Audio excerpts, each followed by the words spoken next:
என் அன்பு குழந்தையே, இப்போது நீ இருக்கும் சூழ்நிலையை அறிவேன் மகளே. ஆனால் இன்று ஒரு இனிப்பான செய்தியையும் இன்பமான விசேஷத்தையும் உன்னிடம் பகிரவே நான் இங்கு வந்துள்ளேன். இந்த இக்கட்டான சூழ்நிலையிலிருந்து விடுபடப் போகின்றாய். எப்படி பெருமாளே, இது எப்படி பெருமாளே சாத்தியமாகும்? அவ்வளவு விரைவில் இத்தனை பிரச்சனைகள் தீர்ந்து விடுமா என்றெல்லாம் உடனே கேள்விகளை அடுக்கி விடாதே. ஏன், எப்படி, யாரால், எதனால், எப்படி முடிக்க வேண்டும் என்றெல்லாம் எனக்கு தெரியும். இது சாத்தியமா சாத்தியமில்லையா என்றெல்லாம் நீ யோசிக்க கூட தேவையில்லை. ஒரு மனிதன் வாழ்க்கையை வாழ அவசியமான விஷயங்கள் இருப்பதைப் போல வாழ்க்கையில் சந்திக்க, அதை கடந்து செல்ல, அதை எதிர்கொள்ள அவர்களுக்கு அடிப்படையான தேவை அன்பு, பொறுமை, நேர்மை, விடாமுயற்சி. ஒரு கடினமான சூழ்நிலையை கடக்க ஒருவருக்கு நீடித்த நம்பிக்கையும் குறையாத பொறுமையும் மிக முக்கியமான தேவையாக உள்ளது. உன்னுடைய வாழ்க்கையில் உன்னை தலைகீழாக மாற்றும் சூழல் வந்திருக்கலாம். அது உன்னை நடுங்க வைத்து உன்னை பாடாய்படுத்தியும் இருக்கலாம். ஆனால் முயன்று மீண்டும் வருவேன் என்ற நம்பிக்கையை இழக்காமல் பொறுமையோடு அந்த சூழலை நிரந்தரமானது அல்ல என்ற நேர்மறையான எண்ணத்தில் இருந்து கொள்ள வேண்டும். அப்படி ஒருவர் நம்பிக்கை இழந்து நிற்கதியாக இருக்கும் சூழலில்தான் அந்த ஆன்மா என்னை நோக்கி வரச் செய்கின்றேன். நம்பிக்கையை என்னுடைய வார்த்தைகளால் நான் கொடுக்கின்றேன்.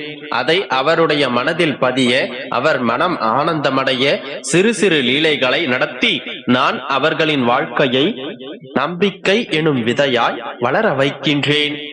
இத்தனை பேர்கள் இருக்கும் போது எனக்கு மட்டும் ஏன் இந்த சோதனைகள் என்றுதானே கேட்கின்றாய்? ஜென்ம ஜென்மமாய் தொடர்கின்ற பந்தம்தான் நீயும் நானும். என்னை நம்பி என்னிடம் வேண்டுபவர்கள் எவராக இருந்தாலும் எல்லோரும் ஒன்றுதான். என்னை நம்பியவரை நான் கைப்பிடித்துக் கொண்டு கூட்டிச் செல்வேன். இந்த இக்கட்டான சூழ்நிலைகளையெல்லாம் நினைத்து பயந்து விடாதே. ஒரு நிமிடத்தில், ஒரு நொடியில் உன்னுடைய பிரச்சனைகளையெல்லாம் பொடி பொடியாக்கி விடுவேன். எல்லாவற்றையும் தவிடு பொடியாக்கி விடுவேன். எந்த சூழ்நிலையிலும் என் பிள்ளைகளை நான் கைவிடுவதே இல்லை. நீ என்னுடைய பிள்ளை, என்னுயிர் பிள்ளை. உன்னை எப்படி நான் கைவிட்டு விட்டு செல்வேன்? இந்த சூழ்நிலைகள் எல்லாம் மாறும்.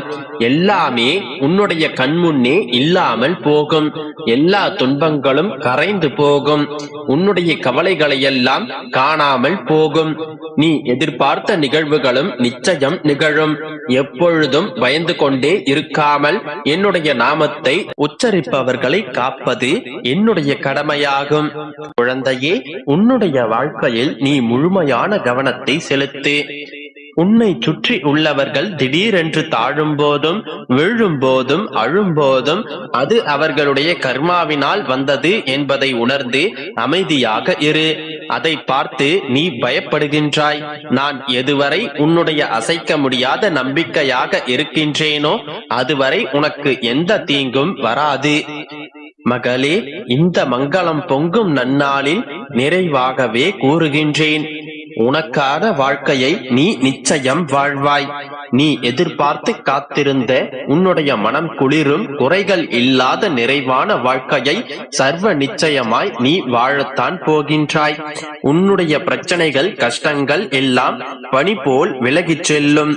எத்தனை இருளாக இருந்தாலும் ஒரு தீக்குச்சியின் ஒரு துளி நெருப்பு போதும் அங்கு வெளிச்சம் ஊடுருவி செல்வதற்கு. அது போன்றுதான் எத்தனை மாயைகள் உன்னை சூழ்ந்தாலும் இந்த அப்பா உன்னோடே இருக்கின்றேன்.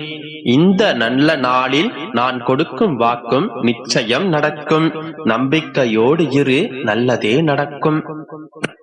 என் அன்பு குழந்தையே, எனக்காகத்தானே இத்தனை நாட்கள் காத்து கொண்டிருந்தாய். இப்போது நான் உன்னை ஆசீர்வதிக்க உன் இல்லம் தேடி வந்திருக்கிறேன். என் செல்லமே, இதன் பிறகு உன்னுடைய வாழ்க்கை நீ எதிர்பார்த்ததை விட சந்தோஷமாக அமையப் போகின்றது. ஏழுமலையானே, நீதான் எனக்கு எல்லாமே என்று என்னை தேடி வந்து விட்டாய். நானும் உன்னை என்னுடைய பிள்ளையாக மனதார ஏற்றுக்கொண்டேன். உன்னுடைய தேவைகள் அனைத்தையும் அறிந்து கொண்டு அதை நிறைவேற்றுவதுதானே இந்த தந்தையின் கடமை. என் தங்கமே, என்னுடைய கடமைகளை நிறைவேற்றுவதற்கு நான் தயாராகிவிட்டேன். இதன் பிறகும் நீ எதற்காக கலங்குகின்றாய்? அழுது தீர்த்துவிட்டால் எல்லாம் சரியாகிவிடுமா? உன்னுடைய வேண்டுதல்கள் அனைத்தையும் நான் நிறைவேற்றப் போகின்றேன். உன்னுடைய வேண்டுதல்கள் அனைத்தும் என்னை வந்தும் சேர்ந்து விட்டன. உன்னுடைய வேண்டுதல்கள் அனைத்தையும் தீர்த்து உன்னை மகிழ்ச்சியாக வாழ வைப்பேன். உனக்கு துணையாக யாரும் இல்லை என்று வருந்தாதே. உனக்கு துணையாக உன் அப்பா எப்போதும் உன்னுடன் தானே இருக்கின்றேன். எந்த கணம் நீ என்னை அழைத்தாலும் மறுகணமே உன்னை தேடி உன்னுடனே நான் வந்து விடுவேன். என் கண்மணியே, உன்னுடைய கண்ணீரை துடைத்துக்கொள். எதற்கெடுத்தாலும் இப்படி கண்ணீர் விட்டு கலங்கிக் கொண்டிருக்காதே. உனக்கு என்ன வேண்டும் என்பதை என்னிடத்தில் கேள். உனக்கு வேண்டியதை உன்னுடைய அப்பாவிடம் கேட்பதற்கு உனக்கு ஏன் இவ்வளவு தயக்கம்? உன்னுடைய வழிகளை மறந்துவிடு. நீ என்ன செய்ய நினைக்கின்றாயோ அதை முழுமனதோடு செய். உன் அப்பா நான் உனக்கு எப்போதும் துணையாக இருக்கின்றேன். ஏன் இப்படி பயந்து கொண்டிருக்கின்றாய்? குழந்தையே, உன்னுடைய கண்முன் தானே நான் எப்பொழுதும் இருக்கின்றேன். உன்னை நான் எப்போதும் பார்த்து கொண்டுதான் இருக்கின்றேன். என்னுடைய பார்வையில் தான் நீ எப்போதும் இருக்கின்றாய். என்னை மீறி எந்த துஷ்ட சக்தியும் உன்னை நெருங்காது. உனக்கு நல்லது எது கெட்டது எது என அனைத்தையும் நான் அறிவேன். என் செல்லமே, உன்னுடைய கஷ்டகாலம் அனைத்தும் உன்னுடைய இஷ்ட காலமாக மாறப்போகின்றது.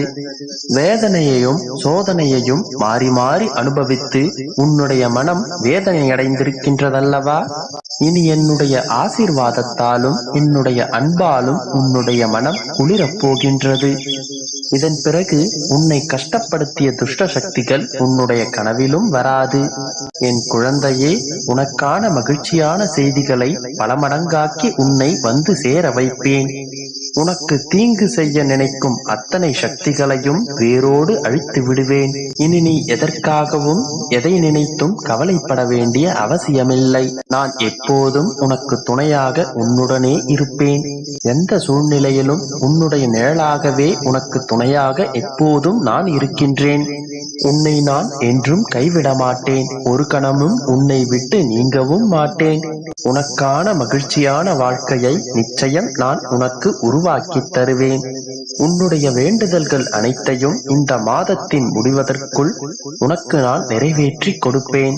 நீ சற்றும் எதிர்பார்க்காத அஷ்ட ஐஸ்வர்யங்களையும் உனக்கு நான் அள்ளி அள்ளி கொடுக்கப் போகின்றேன். நம்பிக்கையோடு இரு. நல்ல